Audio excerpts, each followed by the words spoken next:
Well, the protections that we have in place right now have meant everything to my family. The health care that we have available to us. When our oldest son, Jack, he got Rocky Mountain spotted fever back in 2009 from a tick bite. And it sent us on a medical journey that nobody wants to go on. He landed in the pediatric intensive care unit here at St. John's Children's Hospital. And he received amazing care from the medical team there. I mean, they kept him alive every minute of every day for a long time. And so I'm very thankful for the care that he received. And when we got out of the hospital, we weren't thinking about the bills while we were there. We were focused on just making sure that Jack stayed alive. And the medical bills were astronomical. 21 days in a pediatric intensive care unit, surgeries. It was a lot. And then he had years of physical rehabilitation afterwards. And so the insurance that my husband and I had really saved our family. And so do the not having the caps. Our life would look entirely different if we didn't have insurance or if the caps were in place. And I'm very grateful for that. And I don't want any other family to have to go through a medical emergency, which is horrifying in and of itself, and then to come out of it and face losing a home, being able to help their kids go to school. And it's a frightening position to be in, and I'd like to help protect people from that. Other Democrats already in the race have talked about preferring a single-payer system, or at the very least moving toward it with reforms to the Affordable Care Act. Where do you stand on that spectrum?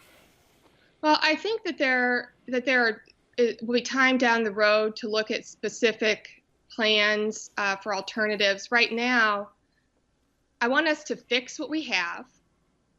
And then when we're moving forward, we can look at plans. I would want to know how we can best protect people and the economic impact that it's going to have on our district. Before I would vote for anything, I would have to see the legislation, know the economic impact, and how it's going to affect us all. Without advocating for a particular proposal, what about the Affordable Care Act do you think needs fixing? Well, I know that even at family dinners on Sundays, sometimes it works. I mean, it works for some of us. It doesn't work for others. I mean, I think there's some formulas that need to be tweaked, and I'd love to be able to dive in to being part of fixing the problems. Does that include keeping the individual mandate, doing away with it? What are the problems that make the Affordable Care Act a little shaky? Well, I don't know that question can be answered simply. I think it's a complex issue, and I think we have to go in and look at it right now. Because then you start talking about the formula for subsidies and how that affects different areas. So I don't know that I can give a simple answer to how to fix it right now. I think it's complex. This is Sound Ideas. I'm Charlie Schlenker. We're talking with Betsy Dirksen Londrigan of Springfield, a Democratic candidate for Congress in the 13th District against incumbent Republican Rodney Davis, or at least that's the hope if she gets past the primary. Let's talk about Congressman Davis a little bit. He has said that the Affordable Care Act is a system designed to fail, that the exchanges are not working, and as a result, they are producing premiums that are far too expensive for ordinary Americans to afford. Your thoughts on that particular quote?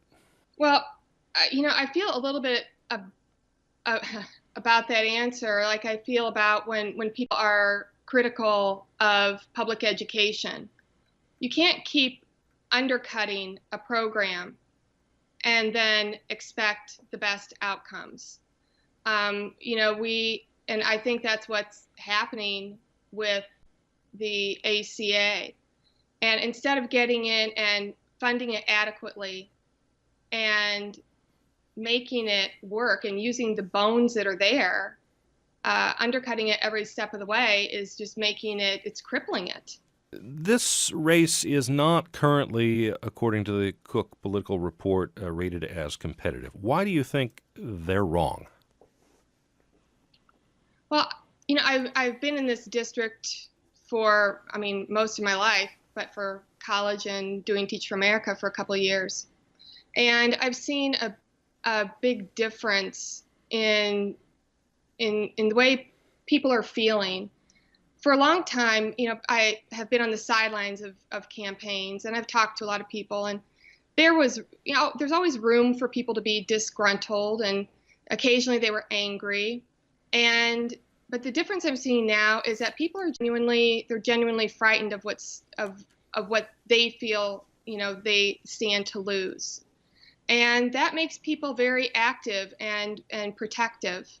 And I think that, they want somebody in office who's approachable, who will talk with them, who will listen to them, and then take those concerns back to Washington. And I think there's a general feeling that that's not what's happening right now. Among the potential and announced candidates on the Democratic side in the race are an emergency room physician who's run many times before, a state senator from Champaign-Urbana who was a single mom and has moved into politics that way, an English and theater instructor at a high school in Normal, a U of I person, and the Jersey County State's Attorney. Distinguish yourself from them and tell us why you will make a better candidate against Rodney Davis than they will. Well, first of all, I love that there's this much interest in the 13th congressional district. I think it's fantastic. And I think I'm the best candidate for this race because this place and the people here are in my bones. And I think that we want the same things, and people aren't asking for, the moon. They want good jobs. They want health care, and they want health insurance that is affordable and works for them. They want to be able to, help their kids further their education without being completely crippled with debt. And they like to think that maybe at some point those kids that they send off to, community college or a four-year university or into an apprenticeship program, that they might want to come back to the area, that there'd be jobs here for them, and raise their families around here, maybe have family dinners on Sundays. And those are the things that, that I hear from people. And those are the same things that I want. I've got 2 boys in college right now, and I would love to think that down the road the economy here is strong enough and the jobs are available that they might want to come back here, raise their families, so I can, help out with the grandkids. This is Sound Ideas. I'm Charlie Schlenker. We're talking with Betsy Londrigan, a Democratic candidate for Congress in the 13th District. It's expensive to run for Congress. Some candidates, in fact, dump out of even the attempt because they can't afford to leave their work for the 18 months that it takes to run and try to raise $100,000 a month every month until the election. Can you do that? Absolutely, and I have never been one to shy away from a challenge. My experience in fundraising helps me with the first hurdle I think a lot of candidates face, which is being scared of fundraising, and I'm not. I guess the difference in being a candidate is making that switch to asking people to make an investment in you. And that's what I'm doing. I'm asking people to make an investment in me to help put their voice back in Congress. Tell us more about your background and why it suits you. Well, I have had, for the last 7.5 years, I have had the pleasure of working at the Abraham Lincoln Presidential Library Foundation. And also in that time, I worked for Senator Dick Durbin, doing some of his downstate fundraising. And so I think I have amazing political mentors in Senator Durbin and in President Abraham Lincoln. And I think that my experience in fundraising with the Presidential Library Foundation has set me up for making the ask of people and helping them get to a place where they feel that their investment is worth it. The 13th District has, 7 universities in it, a lot of agriculture. Tell us how you would address those two constituencies.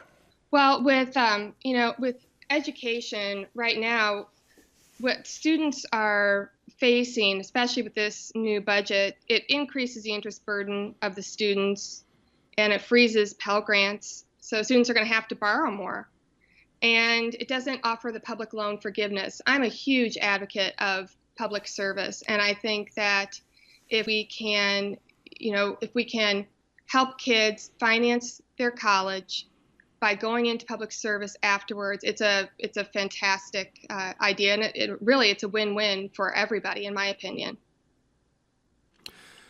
An infrastructure bill has been something that has been stalled in Congress for a long time because it needs revenue to support it. It needs either a gas tax increase or a way to tax vehicles that do not run on gasoline.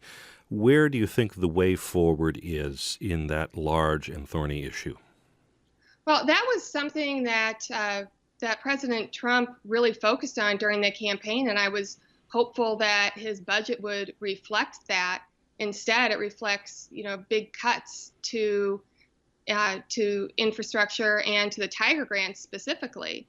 And I think we'll lose about $500 million in Tiger Grants, and that's exactly the money that we need for infrastructure projects. There's also a proposal to eliminate long-distance routes for Amtrak in the state of Illinois and across the nation, leaving basically 4 or 5 disconnected corridors of passenger rail service. What would that do to the state of Illinois if it comes to pass, and how would you suggest moving forward or not on that? Well, I'm a big proponent of Amtrak. I would have to look at that more closely before I think I could give you an effective answer, because I'm not sure which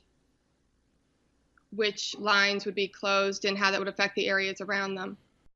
Other than health care, what do you think is the most important issue to address in this campaign?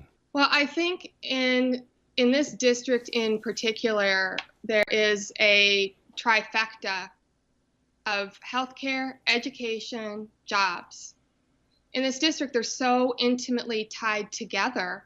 Education-related services and healthcare-related services make up about 30% of the jobs in the district.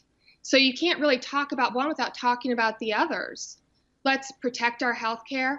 Let's protect our education services and protect our jobs while we're doing it. Betsy Londrigan, thank you so much for joining us. Thank you for having me.